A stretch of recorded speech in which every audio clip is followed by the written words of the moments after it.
I was at my grandmother's house, helping my grandmother move furniture around.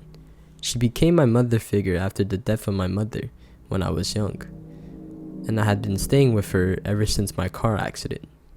My grandmother helped me back to mental stability, so I made an effort to alleviate her from any and all physical task, as I felt it was the least I could do. It was in the attic when I accidentally knocked over a box. The box was filled with VHS tapes, with the furthest dating back to 1990. All that was written on them was the year. There was a TV in the attic, because we used the attic as more like a functioning room than a storage space. So I decided to play the oldest tape. I expected to see happy memories, home videos, scenery, anything other than this. The video starts with whoever is holding the camera filming a woman sitting alone at a small table at a coffee shop. She's reading. The camera was zoomed into her glowing hair, fixed. The tape then skips to a new setting, in what looks like downtown Chicago somewhere. I can see the back of the same woman from before walking down the street, oblivious to the person trailing and filming behind her. The sky is now a dark gray. I can see lights from passing cars glinting off her shiny boots. The camera is clambering and rubbing up against the jacket of the cameraman. He or she is not far from her, but is far enough away to show that he or she is not with her, clearly stalking her.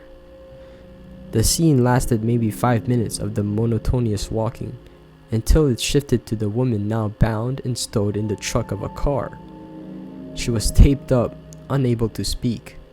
All I could hear was the sound of heavy rainfall, accompanied by her screaming and crying. Her muffled panic broke my heart in two. My spine became frozen. I couldn't open my eyes any wider.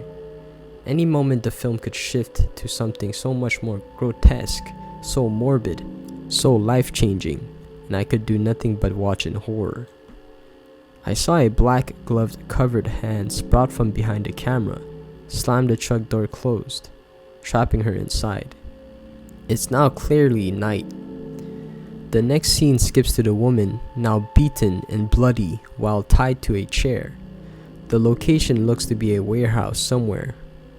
The only light coming from a single fluorescent bulb above the woman, illuminating pools of crimson red blood at her feet. The camera is steadily held, so much that it seems to be propped by a stand. I can hear the poor woman moaning in pain underneath the tape covering her mouth. I can also hear something shifting around on the concrete, like someone adjusting their stance. It seemed maniac. I could hear clambering of metal, like tools being packed or unpacked from a bag. My stomach now fully turned. The stalker then walks into frame, showing only his back. He carried a blade in his right hand. My heart completely halted. The stalker held her drooping head up, tilted her face upward, and began to slice her throat from her left ear all the way to the right. She squirmed and gargled in her desperate and useless attempt to survive. I had never seen so much blood in my life. The killer then takes off his mask and stares into the camera, flashing a toothy grin. The film then abruptly stops. I was held in place by my now shot nerves. My blood slowed into stillness, completely discoloring my body into an almost corpse-like white. My grandmother was watching me. She was able to come to the attic without me noticing.